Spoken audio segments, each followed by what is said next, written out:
네, 안녕하세요. 주필승 투자연구소 소장 주필승입니다. 오늘 전체적으로 우리나라뿐만 아니라 아시아권 증시가 약세를 보였습니다. 전체적으로 외국인 매물 압박을 좀 받았고요. 그동안 올랐던 이 차익 실현 매물이 출회되는 그런 모습이었습니다. 특히 오늘 코스닥 시장에 매도 종목이 좀 많이 나왔는데 외국인이 약 1,200억의 매도가 나오면서 프로그램으로 계속해서 빠지는 이런 모습을 보였습니다. 오늘 하락 종목 수만 1,100개가 넘어가는 그런 하루였습니다. 전체적으로 매물 압박을 좀 받았고요. 원달러 환율이 최근에 이제 우리가 거래되고 있는 새벽 시간에 많이 움직이고 있는데 현재는 좀 더 봐야 되겠지만 1393원, 1400원에 떨어져 있어요. 그리고 많이 좀 음봉이 크게 나오고 있는 이런 모습입니다. 지난번 시간도 말씀드렸지만 환율은 1300원 밑으로 떨어질 가능성이 높다라고 말씀을 드렸습니다. 그러면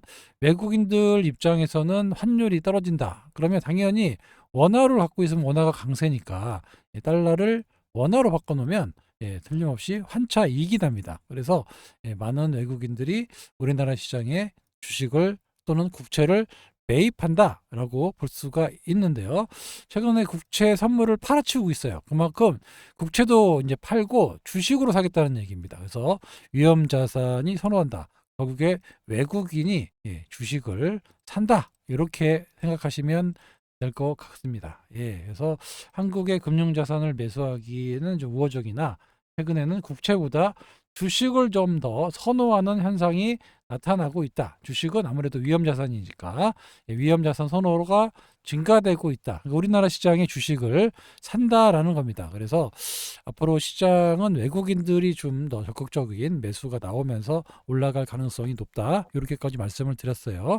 외국인 5월 달에 국채 선물 수급 추이를 보면 상당히 많은 매도를 하고 있습니다. 뭐 3만 계약도 매도하고 17,000계약, 11,000계약, 상당히 만 계약 이상의 매도가 계속 나오고 있다라는 거는 주식 이거 선물을 이게 국채 선물 국채를 팔고 여기에 주식을 살 수 있다. 이렇게 해석을 하시면 좋을 것 같습니다. 왜냐하면 원달러 환율이 하락하면 우리나라에 뭐 돈이 머물러 있어야 되는데 옛날 같으면은 채권만 사서 환차익만 먹는데 그게 아니라 주식으로 전환을 하고 있다라는 겁니다. 그래서 적극적인 외국인들 매수가 곧 유입이 될 수 있다. 이렇게 해석하시는 게 좋을 것 같아요. 어제에 이어서 오늘도 알테오젠이 1.1% 하락했습니다. 아침에보다는 조금 올라오긴 했지만 오늘 알테오젠의 뭐 얘기는 또 계속 나오고 있고 이번에도 마찬가지로 회사나 애널들도 마찬가지로 얘기하고 있습니다. 약가 인하는 좀 영향이 좀 제한적이다. 알테오젠이 상당한 자신감을 내비치고 있다. 오늘은 공매도 과열 종목이 지정돼 가지고 하루 공매도가 안 나왔어요. 내일 어떻게 될지 요거를 좀 더 지켜봐야 되겠는데 최근 들어서 매도의 주범은 바로 외국인입니다. 외국인의 매도에 의해서 이렇게 하락을 하고 있고 반면에 금융투자 증권사에서 이렇게 적극적인 매수에 나서고 있는 그런 모습입니다. 근데 증권사 사가지고는 못 올라요. 결국에는 외국인의 주식 매수가 투입이 돼야 알테오제는 올라간다. 이렇게 해석해 보실 수 있습니다. 공매도 과열 지정. 어제 공매도가 너무 많이 나왔죠. 그래서 이렇게 강한 자신감을 보였고요. 히트루다 SC는 IRA상 예외 규정에 해당이 된다라고 해석을 하고 있고 피아주사는 오히려 수요가 크게 증가할 것이다 라고 요거는 어제 제가 말씀을 드렸습니다. 임상 첫 단계부터 SC 제형을 하려고 하는 그 글로벌 기업들이 점점 더 많아지기 때문에 알테오젠과 협업을 해서 기술 수출을 할 수밖에 없는 그런 구조가 되어 있다. 이런 것들이 곧 나올 수 있다라는 점. 그리고 6월 초에 미국 특허와 관련된 제재가 이제 시작될 것 같다라고 해서 알테오젠에 상당히 유리하다고까지 말씀을 드렸습니다. 좀 지루하더라도 6월 달을 좀 봐야 돼요. 6월 달에 추가 기술 수출 가능성도 지금 내포해 놓고 있고 6월 초에 미국 특허청과 관련된 이벤트도 있고 그래서 지금 좀 변동성이 있지만 이 알테오젠 특성상 올라갈 때는 되게 양봉이 크게 나오거든요. 그래서 지금은 아직도 시행되지 않은 우려죠. 우려가 내년에 이제 되는 우려가 벌써 선 반영되고 있는 거고요. 이것도 시행이 2028년 정도에 되는 거니까 아직까지는 큰 영향은 없는데 시장은 항상 선반영되고 미국의 헬스케어 업종들이 좀 하락하니까 우리도 동반 하락하는 모습을 보였습니다. 하지만 오늘 제약주들이 나쁘지 않았어요. 전체적으로 좀 플러스, 시장이 되게 안 좋았음에도 불구하고 올라오는 모습이 많이 나왔고요. 로슈도 반격하고 있습니다. 뭐 미국 내에다가 제조 시설을 준공하겠다라고 발표했는데 만약에 약가이나 발표를 철회하지 않으면 그래서 짓지 않겠다까지 얘기를 하고 있어요. 그래서 다른 나라들도 이렇게 동참할 수도 있기 때문에 그리고 또 미국은 충분히 로비를 할 수 있는 그런 나라이기 때문에 어떻게 될지는 뚜껑을 열어 봐야 됩니다. 아무튼 결론적으로 알테오제는 큰 영향은 없다. 심리적인 영향이 크다.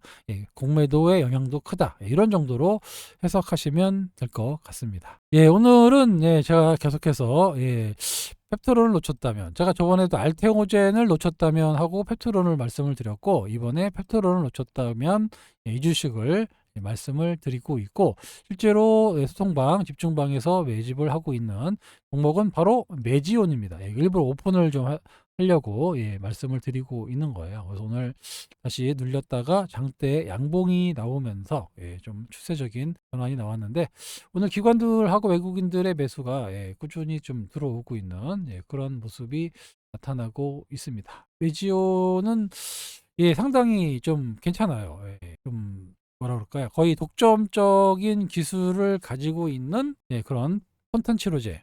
요게 이제 유럽이 한 10월달, 빠르면 10월달, 11월달 정도에 임상을 끝내고 품목 허가가 나올 것 같아요. 그리고 그거를 규정으로 해서 내년 정도면 메지온이 상당히 좀 큰 회사가 될 가능성이 높습니다. 알테오젠처럼 3%에서 5% 로열티를 받는 게 아니에요. 여기는 기본 30%입니다. 30에서 최맥스로 80%까지도 받을 수 있어요. 그래서 상당히 많은 독점 약물에다가 거기다가 로열티까지 상당히 크게 받아낼 수 있는 그런 기업이기 때문에 하반기로 가면 갈수록 메지온이 부각될 수 있다까지 말씀을 드렸습니다. 저희는 얼마 정도 샀냐? 35,000원? 이 정도부터 여기까지 매수를 해가지고 한 20% 이상 수익을 내고 홀딩하고 있어요. 아무튼 뭐 하반기 좀 계속 좋아질 수밖에 없는 그런 종목이다라고 생각해서 펩트론을 놓쳤다면 종목이 바로 메지온입니다. 오픈하지 말라는 분도 많이 계신데 저희가 좀 싸게 잡아서 올라갔기 때문에 오픈을 하는 거예요. 공부해 보시고 좀 괜찮아 보이면 좀 눌릴 때 좀 매수해 보시는 것도 나쁘지 않다. 늘 이런 식입니다. 이렇게 좀 미리 선점해서 슈팅 나올 때 조금씩 좀 팔고 좀 상당히 좀 갈 것 같아요. 제 생각에는 시총이 1조, 오늘 올라서 1조 2천억 정도 되는데 충분히 3조 이상, 물론 이제 분위기도 좀 좋아야 되겠지만 그 정도 사이즈는 나올 것 같다. 이렇게 보이는 그런 주식 중에 하나입니다. 아시겠죠? 참고하시기 바랍니다. 미중의 그 협상자들이 다시 제주도에서 만났다라는 뉴스가 여기 나와 있는데 그만큼 서로 급해요. 90일 유예 주고도 또 제주도에서 만날 것 정도면 뭔가 더 합의를 좀 이끌어내려고 하는 그런 분위기가 있기 때문에 관세에 관련된 악재는 크게 시장에 영향을 주지는 않을 겁니다. 그래서 우리나라 시장도 좀 안정적인 상승이 나오지 않을까 이렇게 주목하고 있고요. 아까 말씀드린 대로 외국인의 매수가 어떻게 유입이 되고 있는지, 환율이 떨어지면 100% 들어옵니다. 그럴 수밖에 없어요. 앉아서 환차익을 내고 있는 그런 환경이 되기 때문에 환율이 떨어지는데 종합지수가 떨어진다. 단 한 번도 없었습니다. 그래서 원달러 환율이 하락을 하면 할수록 종합지수, 특히 코스피 지수는 올라갈 수밖에 없다. 이렇게 해석하시는 게 좋을 것 같아요. 지금 점점 국채도 팔아가지고 주식을 산다고 하니까 우리나라 시장이 점점 하반기로 가면 갈수록 좋아질 수 있다. 그러니까 이 점은 계속해서 말씀을 드리고 있어요. 이 밖에도 좀 최근에 많이 눈에 띄는 종목들이 많이 있는데, 쌈지, 쌈지 많이 올라갔죠. 제가 이 쌈지에 대해서 상당히 옛날부터 많이 말씀드렸던 그런 종목인데, 얼마 전에 좀 저기 했는데, 이게 벌써 더블 넘게 수익이 났더라고요. 그래요. 하여튼 쌈지 제가 계속해서 이 쌈지에 대해서는 한국의 디즈니가 될 수 있는 그런 기업이다라고 말씀을 드렸고, APR도 마찬가지죠. APR도 계속 제가 말씀을 드렸는데 역시 외국인들이 유입이 되니까 그때부터 탄력이 엄청나게 받고 올라가고 있습니다. 그러니까 기관 투자가들이 이런 주식을 꾸준히 매집해서 가져가야 되는데 그러질 못해요. 코스맥스도 제가 계속 말씀을 드렸던 그런 종목 중에 하나인데, 코스맥스처럼 1년에 50%씩 회사가 성장하고 있는데 주식이 떨어져요. 이렇게 참 이해가 안 되는 그런 상황이다라고까지 말씀을 드렸는데, 결국에는 돌파하고 올라가는 이런 모습을 보여주고 있습니다. 그러니까 약간의 시차는 있는데 결국에는 좋은 주식은 올라간다. 이게 주식시장의 명제예요. 요거를 만약에 무너뜨린다?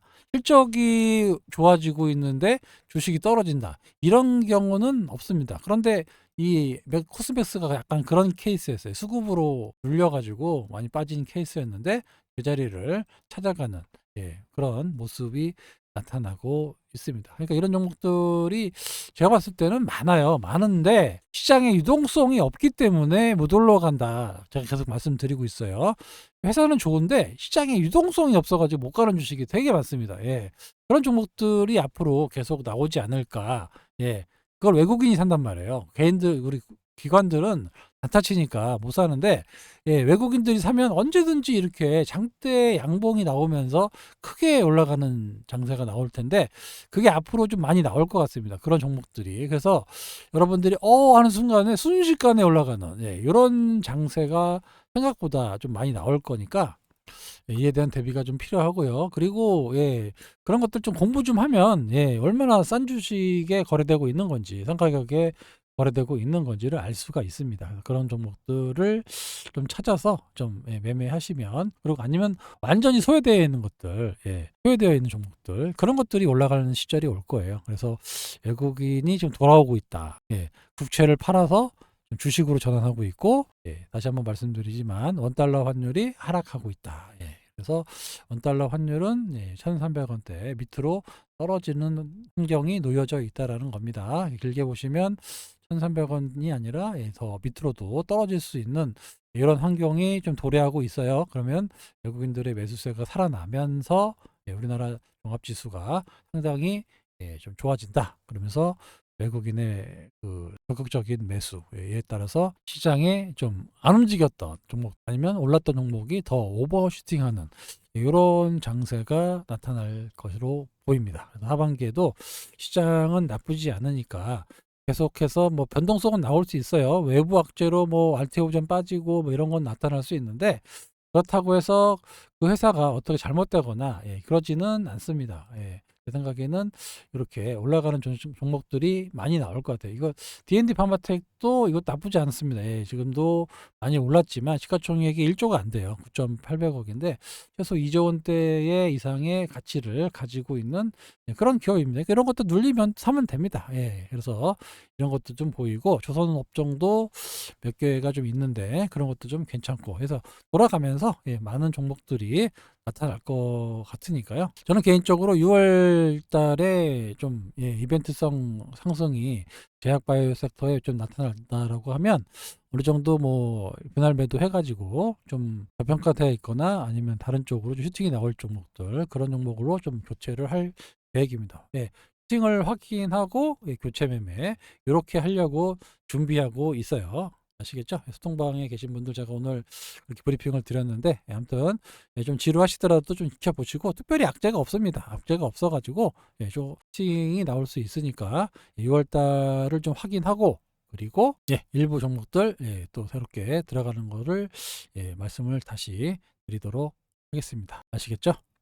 제가 장중에 이렇게 블로그나 이런 데 좋은 글이 나오면 말씀을 드리고 있는데, 워렌 버핏이 뭐 위대한 투자가인 거는 확실하죠. 되게 단순한 전략이거든요. 그럼에도 불구하고 50년 이상 누적 수익을 꾸준히 냈다는 거. 그래서 세계 제2의 부자가 됐다라는 거. 이게 상당히 중요합니다. 그러니까 너무 까다롭게 어렵게 하실 필요도 없어요. 주식은 너무 단순하게 좋은 주식을 좀 오래 갖고 있으니 부자가 되더라 라는 철칙을 가지고 투자를 했습니다. 우리나라처럼 사이클이 좀 짧아가지고 오래 못 들고 있다 이런 말씀들을 많이 하시는데 그럴 수 있어요. 그렇지만 그래도 우리도 뭐 1년 이상 끌고 갈 수 있는 종목들은 많이 있습니다. 그런 것들을 찾아서 1년씩 2년씩 수익이 난 상태에서 가져가는 거예요. 물려가지고 가져가는 거는 누구나 할 수 있는 거고, 수익이 났는데 끌고 가는 겁니다. 요거를 하셔야 돼요. 그런 걸 하실 수 있는 여러분들이 되려면 좀 공부도 좀 하고 어떤 투자에 대한 철학도 좀 있어야 되고, 그런 분들이 결국에는 주식시장에서 성공하더라 라는 것이 제가 여태껏 봐왔던 주식시장에서 성공했던 사람들의 투자 패턴이었다라고 말씀을 드리도록 하겠습니다. 역시 마찬가지예요. 좋은 주식, 성장성 있는 주식이 결국에 올라가더라. 이게 기본으로 깔려 있습니다. 그런 주식을 찾아가지고 좀 사서 물릴 수 있어요. 그렇지만 결국에는 이렇게 가더라라는 게 결론이에요. 그래서 이렇게 움직였을 때, 3개월 동안 안 움직이는데 이거 어떡하냐 이런 생각하지 마시고, 이 회사에 믿음이 있었던 분들은 결국에 열매를 따먹는 거예요. 이렇게. 그래서 그런 것들을 견디실 수도 있어야 되고, 그리고 이런 또 루즈 슈팅이 나올 때 먹을 수도 있어야 된다. 그래서 이게 어려운 거예요. 그래서 주식에서 수익이 나시는 분들이 그렇게 많지 않은 겁니다. 그런 거를 여러분들이 혼자 하실 수가 없어요. 잘 모르니까. 그래서 제가 소통방에서 말씀을 드리고 있고, 노후를 보장하겠다, 같이 가겠다라고 투지하지 말고 투자하자라고 계속해서 말씀을 드리고 있습니다. 아시겠죠? 너무 급하게 뭐 왔다 갔다 안 해도 안정적으로 큰 수익을 가져가실 수 있으니까 믿고 천천히 잘 따라와 주시기 바랍니다. 저도 상당히 좀 고민을 매일매일 하고 있으니까 어떻게든 큰 수익으로 보답하도록 하겠습니다. 지금까지 주필승이었습니다. 감사합니다.